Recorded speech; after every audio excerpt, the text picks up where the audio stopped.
Um, there was certainly a method to what I was doing, and essentially it was that, on a very basic level, he should be personally unhappy about all of the things that he has, on some level, engendered.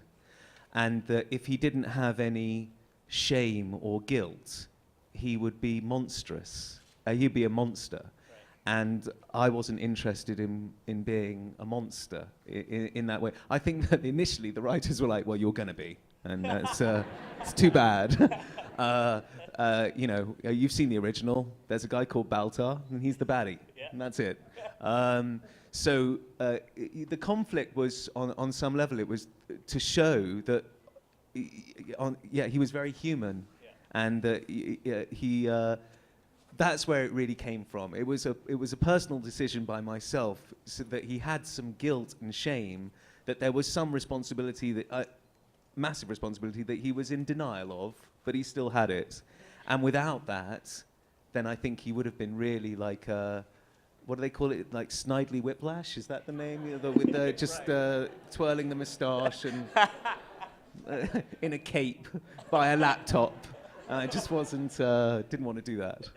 Mentioned a few of your credits before you came out. You tend, along with Dr. Grant and Eureka, you tend to play pretty smart characters. Do you ever just long to play like a total schlub? I've just, last year, or maybe, I shot a movie called Austinland that's coming out in August. And that was very, very funny. It's a funny movie.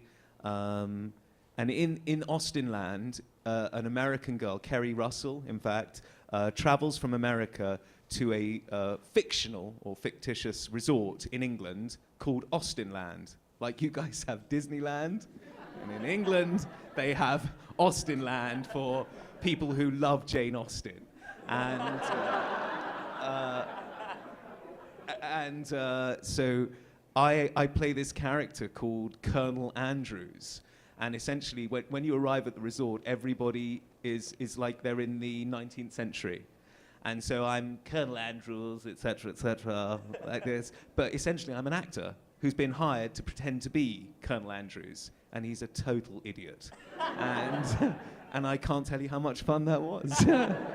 It was nice to play a character not imposed of superior Definitely, intelligence. this guy was not smart. Let's put it that way. He was a lot of people in that movie are, what's the word? It's like the blind following the blind. My romantic interest in the movie was Jennifer Coolidge. I don't know if you guys know who that is, but how anybody kept a straight face while we were filming. It was lots of fools, fun. Questions from the floor for James? Don't be shy, just toss up your hand. Hello, maybe, right here. It's Little Red Riding Hood. Oh, Little Red Riding Hood. Sorry. How on earth did you cover up that beautiful accent to speak 1947 American in Eureka? Oh, well, thank you very much. I watched a lot of movies of like in the 40s, and what was interesting, if you go back and you revisit those films, practically everybody speaks like they're a gangster, even the doctors. Well, you better come over here, see. Everything's very, very quick. It's like they're running out of time. It's like the film is so expensive that there are scenes with so much dialogue. It's like, well, you got to do this, you got to move like that. You're like, well, today there'd be like one line and then a pause and somebody would look and go do it, okay. And that would be the scene. So that was it was a bit of a departure, but it was a lot of fun. And I think one of my favorite things was constantly repeating to myself, "You got moxie, baby." A lot of fun. Were you relieved when you were cast as Baltar that you found out you were going to be able to retain your British accent? No, I tell the story a lot, actually. I wanted to be American. I mean, I was cast, whatever. The whole audition process was very, very lengthy. And like 5 or 6 auditions spaced over 5 or 6 weeks. It's like you're in an episode of Survivor. You're just like, am I going to get the call back? And then you are. And you can be in the callback, and they can still tell you to get lost. So I got the job, and then when I was on set, on the first day, I tried to do try to be American. The first scene is me looking at the lady on the TV. I've just won an award, and it's before number 6 comes in, and we have our hot scene together. So I was sat there, and I remember saying, well, thank you very much, Kellen. It's a pleasure to be here, and this and that and the other. And the director looked at me going, what the hell are you doing? What are you doing, James? And I said, well, I'm going to do it like this. And he went, no, you're not. So that was as they say, nipped in the bud, and I was then English. That's it. I was the only Englishman in space. Wasn't that weird? And Jamie Bamber got to do an American You're right. accent. There were 2 English people in space, and no, Mark Shepard as well. But yes, Jamie, obviously, because he was playing Eddie's son. Jamie had to have an American accent, and Eddie had to put in blue contact lenses, so that their eyes would match. Cool. It's another hand right there. Yes, hello. Is there anything specific you did to keep yourself in the mindset to be Gaius? Not really. Not to be honest. There was I was in France.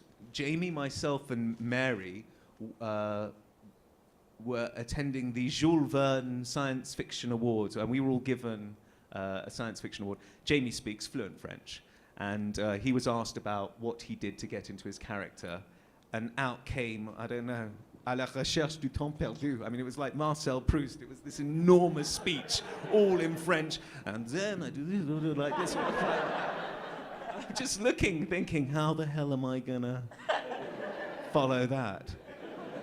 So I remember saying, I went, je me lève, je suis Gaius. One thing I would do occasionally for things that were really, where you really had to be very, very upset, and sometimes the material that you were saying didn't really make you that upset. So then I would think about other things that did make me, and on some level, all you need to do is like go to the newspaper and just see whatever it is, and there's such, unfortunately, horrible stories, and then you're thinking about that, but saying, and that's how you can get into it occasionally. God, you're learning all the tips now, all the secrets. Wow. Well, in terms of more tips, you've got a degree in English, you're an accomplished theater actor as well. When you were thinking about the role, whether before, during, or even after the series, were there any figures in literature or in theater that you kind of looked to as, not to take something from them, but even as inspiration? Yes, but you'd be surprised at the person who I was thinking about mostly. One of my friends, their dad is a brilliant professor. He really is. But he's the worst liar I've ever met in my life. He's totally transparent. And he's like a bit, he's a bit like, he's absent-minded, he's whatever. There were certain things like that I wanted to be a bad liar. I don't know why, just like, some people are so smooth and they can really get away with it. And I read stuff on Twitter or on the net, it's like, does nobody else see this guy talking to himself? What are they, all blind? I want to reach through the television and strangle this guy. And that was one thing. And the other person who I thought about a lot, and I don't know why, because they're not really similar at all, was Basil Fawlty. I don't know if you guys have seen Fawlty Towers. It's one of my all-time favorite things. He's one of my and there's something, what is it? Pride comes before a fall. And Basil is always like, I'm right, until he's totally wrong, and then suffers for it. And I think Baltar had a fair degree of that. Yes, those were the 2 people from, it's like any character from literature, and you studied English and Shakespeare. Yeah, Basil Fawlty is possibly Perfect. my inspiration. Hello. On the topic of you being kind of a chameleon, as actors should be, this is kind of a silly question, but I'm just wondering if you dressed Canadian on purpose today. No, do you know something? I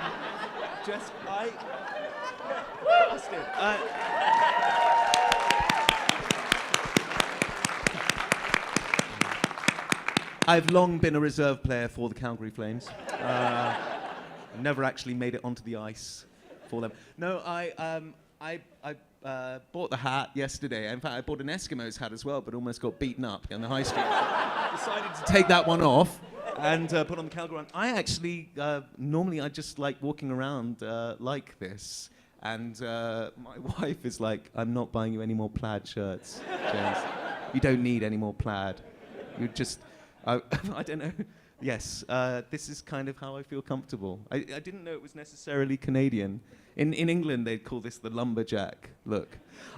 What I do find interesting is that I'm nearly always have a beard because I don't like shaving all that much. And, you know, I walk in places, wherever, and they don't want me in there. Like I was following the other guests into the hotel yesterday. The security guy's like, no, are you? But I get this all the time. And I get it on TV shows where I join them for the day, and the security guy goes, oh, we're making a TV show here, actually, sir. If you wouldn't, I'm in it. I'm over there today. It's a part of it. So this, I kind of enjoy on some level. So maybe you are Canadian. Is that it? Do you always buy the hat of the local sports team when you go to a convention? No, not always, but I do have lots of baseball caps. Some more questions? Yes, sir. Either of you. You got a mic? Oh, okay. I really appreciated the character that you were playing in Battlestar Galactica's guy as Baltar because of the fact that it was such a selfish character. Yes. Did you feel at the end of the series that he actually did turn away from those selfish traits and become a little bit selfless, or was that all still kind of part of he was backed into a corner and it was his only option? I think it's a good question. I'm sure you're familiar with the phrase, a leopard never changes its spots. How many times was I told that as a kid? I don't think he did change all that much. It seems to me really, you know, the one person. I think that part of the strange thing was he was in love with and obsessed with number 6, but it took him, 5.5 seasons to realize that. It's like the one person, the one thing you think about is this lady. And there was an interesting thing initially about why was it when he went into his head, he'd go back into the house. And I was saying to the writers that I thought that that was a kind of a recall memory about why do you go back to that place? Because that's the place where it all happened.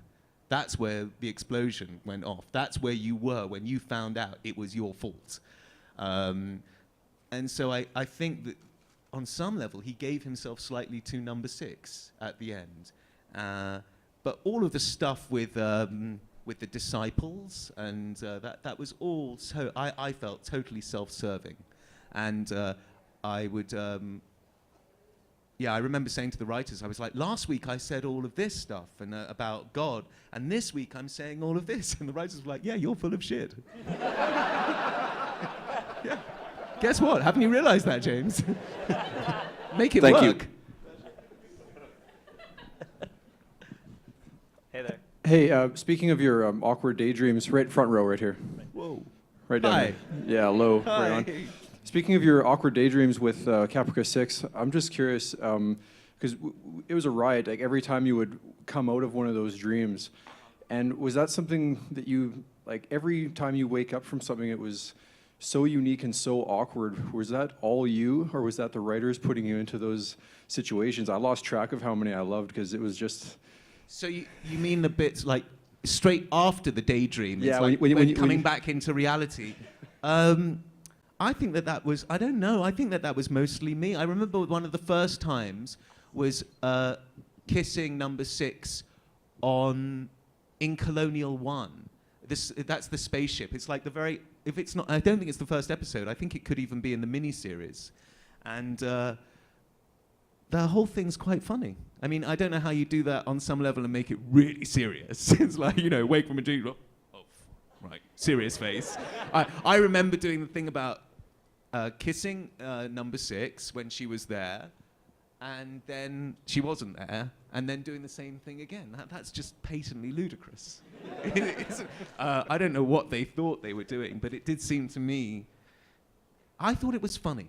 I thought the whole thing was funny. Yeah, so did we. We loved it every time. And I think that was the one thing possibly that distinguished me from the other people who were going up for the part.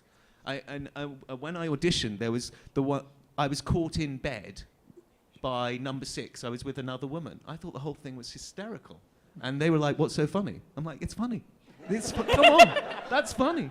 And even, yes, I remember like when like number 6 told the woman who was in bed, she was like, get out of here. Like, guys, it's like, bye. It's a bit pathetic, which I kind of enjoyed.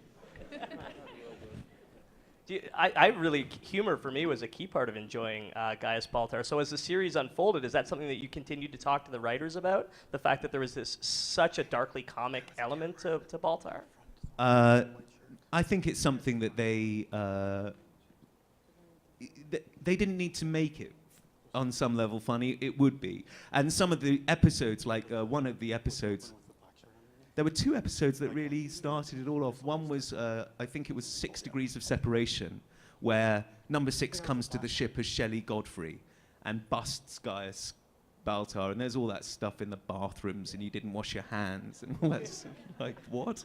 And that was self-consciously, I think, supposed to be comedic.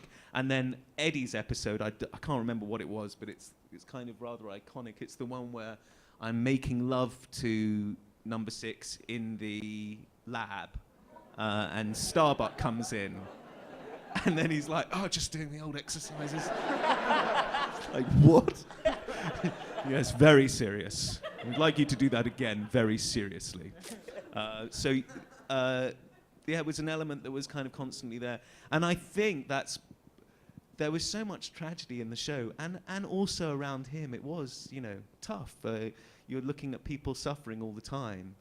So there's that great thing about it's really funny, but it shouldn't be. You're laughing at the person who you kind of despise, and yet he's also fragile, like a lot of other people, and you can feel things for him. So there was a lot going on. Yeah.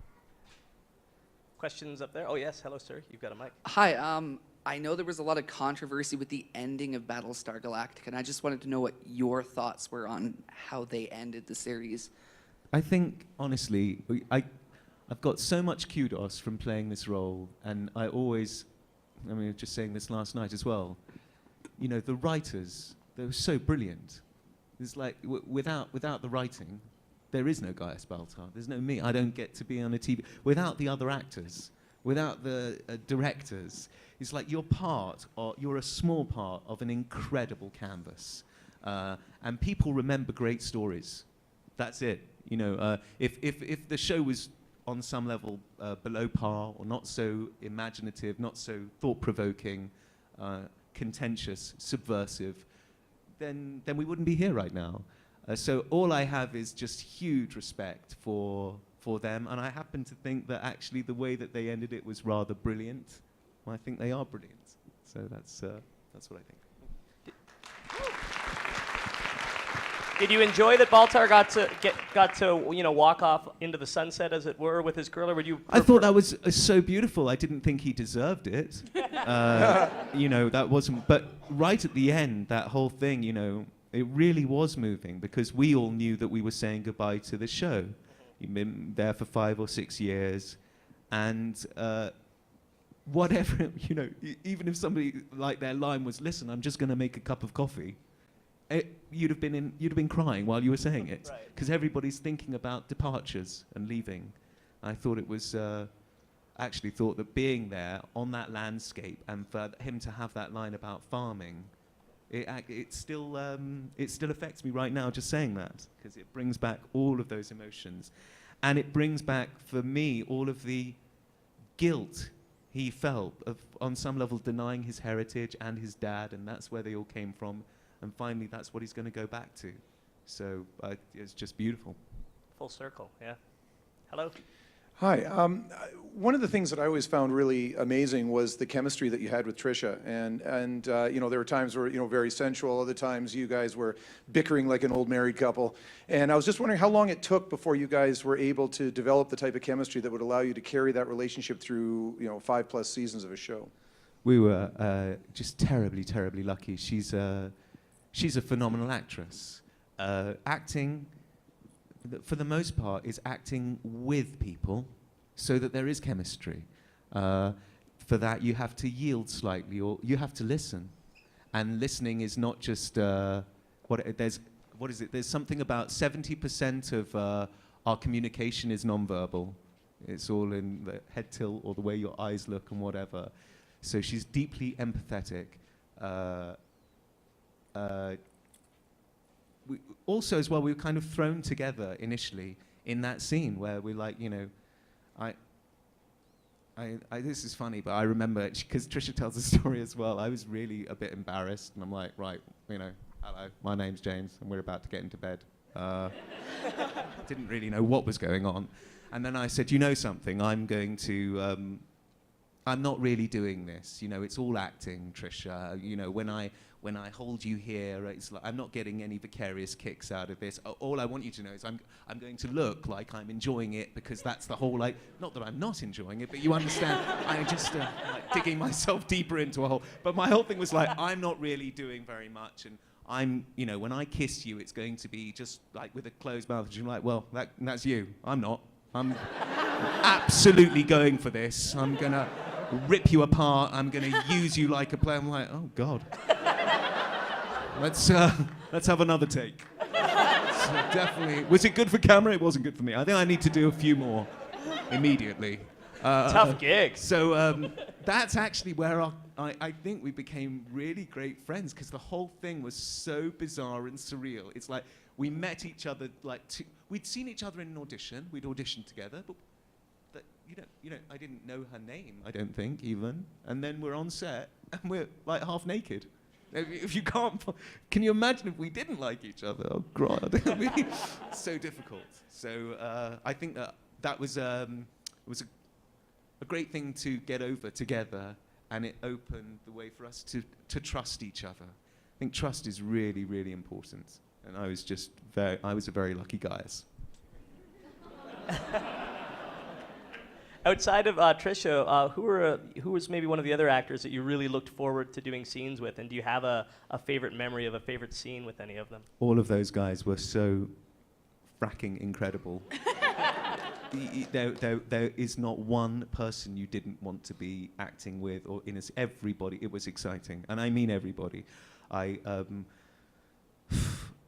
The level of just the performers and the way that you were supported. So I absolutely adored working with Mary McDonnell. Just what was really interesting is Mary's character really hated Gaius, but Gaius didn't hate Laura Roslin. No. And he had respect for her, which I think Mary found very difficult. But take your pick. Michael Hogan, Edward James Olmos, Jamie, and Mark, who's here now. They were all stellar. Yeah. It seemed like a really collegial cast. It really seems like you guys got along so well. What was there? You probably get the favorite moment on set question a lot, but was there a favorite moment? Was there a moment that really stood out to you that you still think back of years later? One of the things I do remember was Eddie going off script early on in a thing where we were burying the dead bodies on the ship, and they wanted it, like a lot of things, they want it to be easy for camera. It's like, you stand here. We'll be here. Don't move. Don't say that to Edward James Olmos. That's all I can say. And he's like, the camera's there, and he's like, he's off. It was like that Tootsie moment. It's like, whoa, what's Eddie doing? He could go like that, actually, because nobody else had any lines, so we're just listening to him.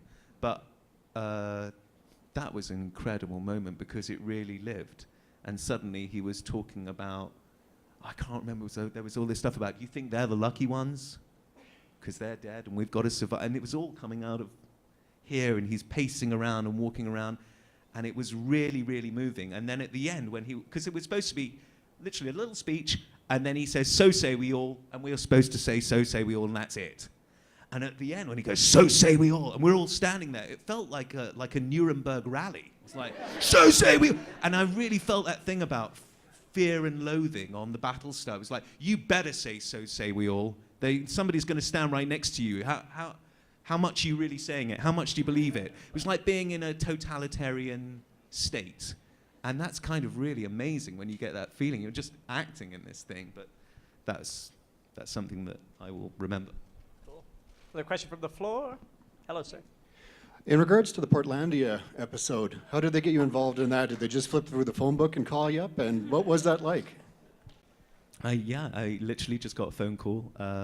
Will you join us to be here? At the time, I was filming a lot of other things, so I was like running around the world from England to Vancouver and then to Oregon. And I arrived there with Eddie and Ron, and those guys in Portlandia are really big Battlestar fans. And I mean, literally when we met them, they were like, oh, wow. We were like, hey, yeah, we're all actors together. And they went, no, wow. And they've just got a hysterical sense of humor. It was great to do that. The only thing I would say is that filming it, there were so many funny things, and possibly the funniest person in it was actually Ron Moore, the real Ron Moore. But they cut all of that stuff out. He's so deadpan, and he'd say all this stuff about, hey, is it Fraken? You know, like all this stuff that he'd be getting wrong. And he'd like, Starbuck, is that a guy? And we'd be like, no, have you not watched the show, you dimwit? So he got a lot of abuse when we were filming it, and it was like, God, who's this idiot? But they didn't use all that stuff. Other question?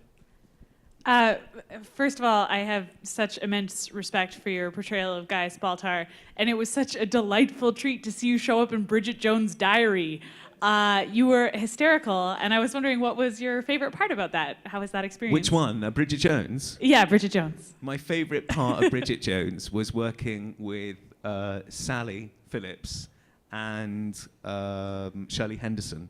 Though we were like the three friends. How much time we spent in a trailer?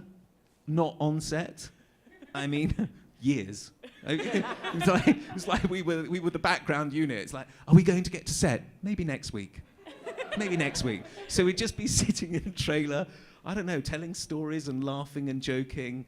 And then that was actually really hard to recreate when we got on set. We'd laughed ourselves stupid for 4 weeks, and then we had 3-second windows, like, right, jump now. But yes. That was the most fun, was being with them, because they and actually Shirley, who played Jude, is tiny, very, very petite, and Sally and I got T-shirts made which said "Shirley made me do it," constantly walking around. Whenever we were late, whenever there was a screw up with anything like that, we'd always go, Shirley Henderson. Just always screwing things up for everybody, which is total rubbish, because she's consummately brilliant.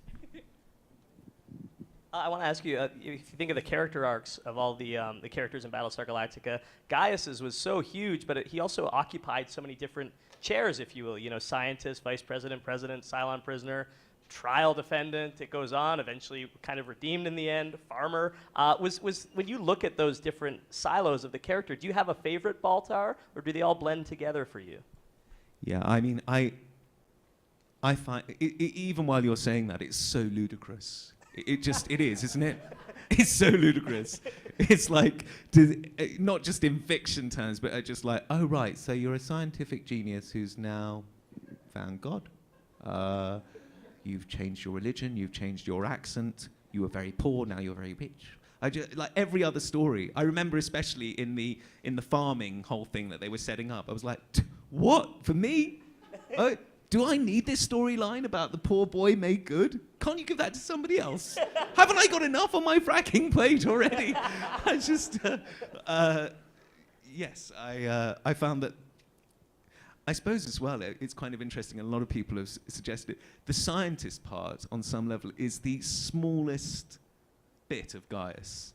I know practically no science, and I didn't have to say lots of, like in a lot of other science fiction shows, you know, there's all of that techno-babble kind of talk. I didn't have to say a lot of that stuff, possibly because I couldn't. And so it's one of those things where the scientist part got kind of, slowly whittled down. What is it? What is Guy? I think it's just all ego. It doesn't really matter. It's like whatever was self-serving, whatever was pushing for something, he would be a part of.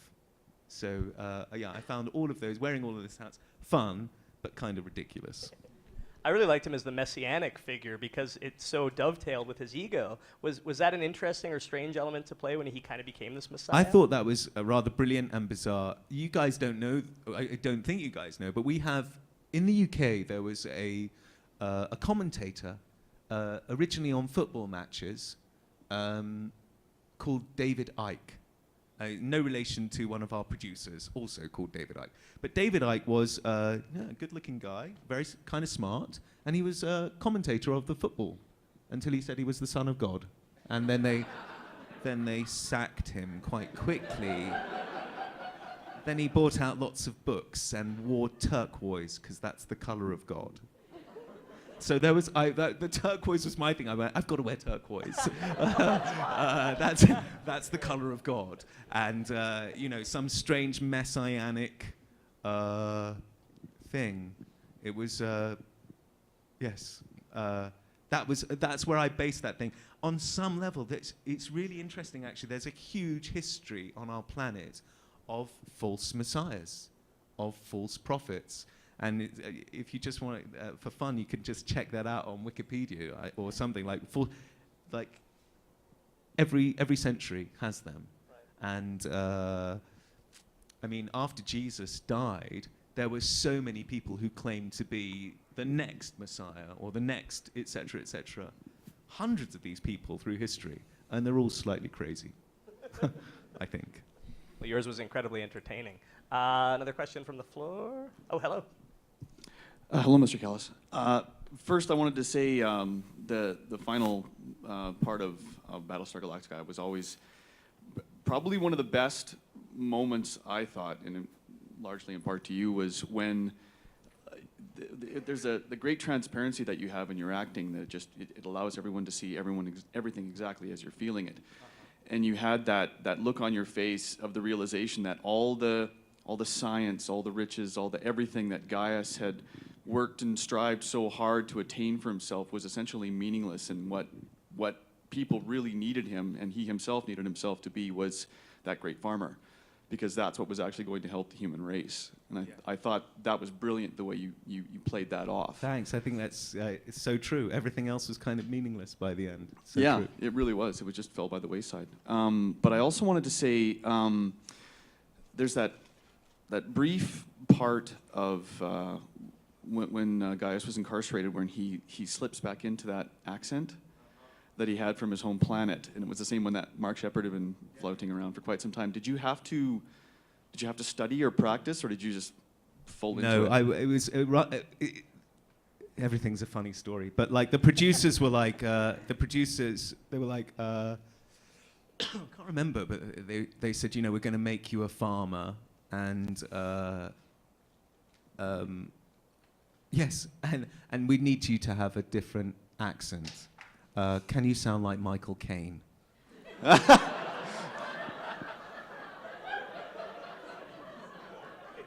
As a dairy farmer? Michael Caine? Are you shitting me? What's it all about, Alfie? Is that how you, what on earth are you talking about? So they were like, well, what accent is that? I said, well, in England, you know, dairy farming, a lot of dairy farming is done like on the south coast near Devon. And they were like, well, what does that sound like? I said, well, it's kind of like Cornish. There's a kind of slight lilt. And I remember the producer looking at me going, nobody fucking talks like that. Don't make a fool of me, James. Don't try and use this to make me look like an idiot so that you're going to get on the show and do that stupid voice. I went, well, honestly, David, Michael Caine's not the best suggestion. Shut up about Michael Caine. And so I was at university in the north of England in a place called York. And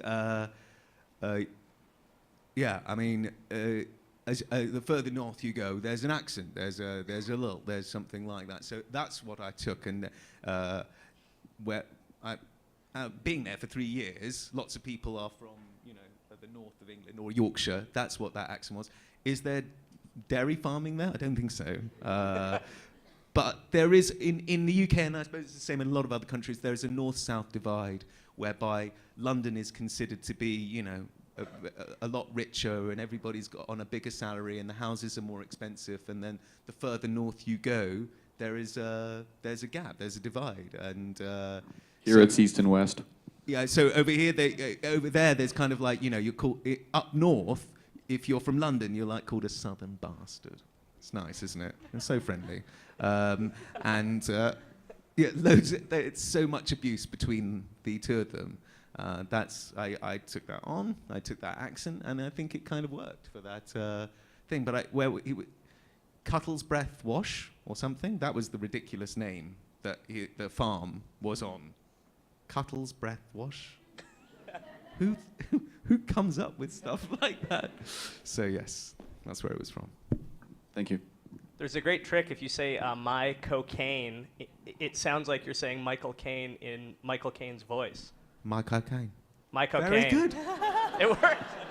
I got another one for you, actually. A friend of mine told me, it was like, if you want to sound really, really posh and English, if you want to say the word yes, you don't say yes. And he just pointed to this. And I went, yes. Apparently that's yes. Is. It's good, right? Another question? Where are we there? Did the mic All float out away? of questions. Oh, yeah. Toss up your hand. I want to ask you while the mic goes there. One of my favorite parts about BSG was the revelations. As a sci-fi fan, so I'm sure, like a lot of us, we love twists. So one of the joys of watching the show were these twists, these revelations that kept coming every season. Was there one moment when you were reading a script where you thought, holy crap? Was there one revelation that really pulled the rug out from under you when you first learned it?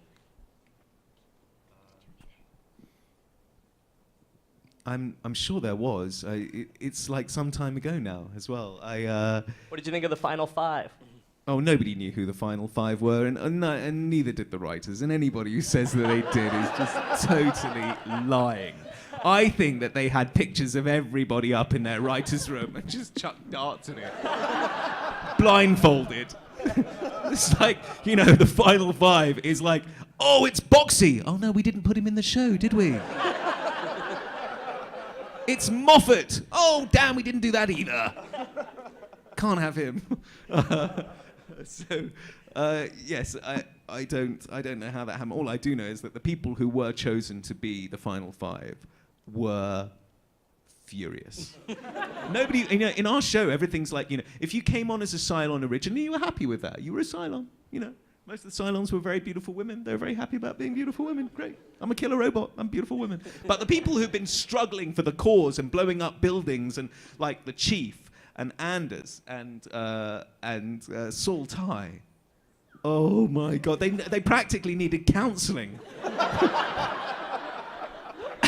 And so getting them to set was difficult, especially Aaron, the Chief. He was like, Oh, it was, I imagine that's a really tough thing, because that really did pull the rug underneath from a lot of people's feet. Right. It was like, hey, you think you've been doing this, but actually you've been doing this. And I think as actors, their whole thing was like, if we'd known that, we could have done some subtle things or played it slightly differently or given an edge. I have just been playing, I'm one of the heroes, and now you're making me one of the baddies. And the brilliant thing the writer said is like, you're programmed. It's like a switch has been turned on. You had no idea until now, right now. And that's the way they got over it. But yeah, tears before bedtime on the base star. That's so insightful, because I would have thought the opposite. I would have thought everybody would want to be one of the final five, but they were so invested by that point. That's really interesting. I think Ellen didn't mind. I think Ellen was very happy. I do. But otherwise, the other guys were not so stoked. Right. Hello. Yeah, so you went through so many terrible things as Baltar, and so many tragedies and sufferings, but then one day you get a script page that says Baltar wakes up on the base star with Tricia Helfer and Lucy Lawless after a night of debauchery. How do you react to getting pages like this? No matter how awful Baltar was, he always ended up in the arms of beautiful women. I don't know, maybe a smile on the face.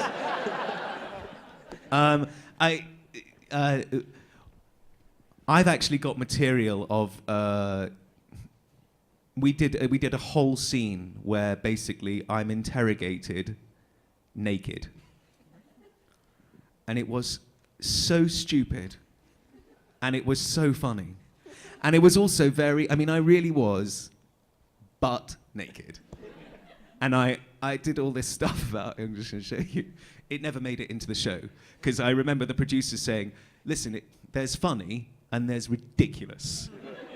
The Baltar can be funny, but this thing it really pushed it into like 2.5 men. It was like, you know. So I had this whole thing about, I was being interrogated for something I don't think I'd done, but I was, you know, on pain of death. I'm standing like this, but like this, constantly, because gesticulating, by going like,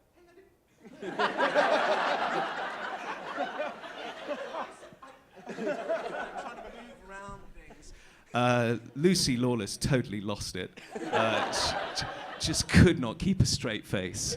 And also as well, I was naked, and everybody's trying their best to be, I don't know, sympathetic about it. I remember the sound guy, the boom guy, is like walked into a wall. He's just trying not to look. Everything, it was just. One of these days, with their permission, I'll like whatever. I'll chop some of that together and put it out because it is funny. We got about 5 more minutes, so just time for a couple more quick questions. Some hands over here, if there's a microphone. Oh, you got one. Microphone. Well, there you go. Hi. I'm just gonna say that I really love your character a lot, but I also love Starbuck, and I was just wondering how it was like to work with Katie Sackhoff. All of them, incredible, absolutely incredible. Katie's like a lot of. Katie just gets more beautiful, actually, to be honest. Past the years, I didn't really realize as well how young she was when we first started, like a lot of people. But she is Starbuck, more than anything else. If there is ever anybody who is absolutely gutsy, who's going to do whatever their flip they say they're going to do, like, what is it? That thing about, though the heavens fall, no matter what, I am going to get through this. And not just get through it, I will lead you through it. I will take you through it. She's a real hero in real life. That's pretty amazing. So yes. Thank you. Big fan of hers. Great. Yes, sir. Hi, sorry, I have a second question. I hope that's okay. Okay. I'm going to go off the Battlestar Galactica track for a second. Good. What was it like to work on the set of Arrow as the guy with the collars? The Dodger. Yeah. I think I dodged being on camera quite a bit, actually. Yeah, it was. I've really nice, lovely people, great director called Eagleson. Really, really fantastic guy with a great sense of humor. Real name? Real name. He's from Iceland, and he's got a wicked sense of humor. I found that I wasn't doing very much. I mean, a lot of people enjoyed it, and I enjoyed it, but I was like, the episode's called The Dodger, and I seem to have dodged it. I'm not in it. I don't. I was literally. So I was on the same set mostly as we shot Battlestar in Vancouver, but I really did spend like 17-hour days waiting to get on camera, and it is that kind of whole thing about It's a funny thing about television, but I went to drama school, I read English literature at university, think about plays and scenes and whatever, and want to be an actor, and then you're waiting around for 17 hours, and you come in, and your line is like, oh, where are the eggs? Brilliant, James, thanks very much, go home. Yes, well done. We got that scene. I'm like, that's actually a few words. Is that a scene? Yeah, that's the scene. Like that. You open the door, hello, well done, now you can go home. So that's slightly my experience there, but yeah, fun nonetheless. Well, you have done so many great roles since Battlestar Galactica. I mentioned Eureka, of course, as well. And I know your fans want to know what else we can look forward to seeing you in the near future. I've just been lucky enough to do literally a tiny part of a sketch with Key and Peele. I don't know if you guys know who these guys are, but they are really, really hysterical. And I was just in a sketch with them that'll come out, I'm not sure, sometime. I'm also playing a role for 2 episodes on CSI, Las Vegas. I'm a reporter looking into, on some level, police corruption. And I fly from here to Europe to film an episode of The Three Musketeers. It's going to be a BBC drama. So they asked me not to shave, and I was happy to oblige. And yeah, I literally fly out of here and get on a horse like the next day and sword fighting and all that kind of stuff. It's just your life. I love the notion of the man who played Gaius Baltar investigating corruption. I think that's cool. Fantastic. And one last question from the crowd. One final question. Is it an epic one? Is it a wrap-up question? Okay, perfect. Do we have a mic for that, gentleman? Or you could just shout it. Projecting. On Battlestar Galactica, in a fleet where food and supplies are very scarce, how the hell did Baltar keep getting cigars? It's just such a good question. So many great questions like that, you know. And we did ask a few times. Actually, I think that there was something about, I did ask, and then there was something about, oh, well, you know. Basically, you ask a question like that. What are you? You're a troublemaker. Like, oh, fuck. Here's this genius with an idea. Hey, James, it doesn't really matter. You know what? We sent off a ship to another planet, and then they farmed up some tobacco leaves. Did you tell him? Yeah, I told him, that fucking idiot. It's like you're a child. If you come up with one of those questions like, hey, guys, this doesn't make sense. Shut up. One of my favorite things about that, that comeback is that during the rehearsals of the birthday party by Howard, not Howard, what's his name? Pinter. Harold Pinter. The actor who was playing one of the roles in the birthday party has this thing to do where he's tearing up pieces of newspaper. Kind of psychotically, I think. It's just slowly into 5 strips all the way through the play. That's what he does. It's kind of unnerving and it's threatening, even though he's just doing it to the newspaper while other people are talking. So the guy who's playing the part says to the writer who's directing it, Harold Pinter, he says, hey, I absolutely love this play, Harold. It's brilliant. And I love playing this part. Could I ask you why I am tearing the newspaper? And Harold Pinter looked at me and went, mind your own fucking business.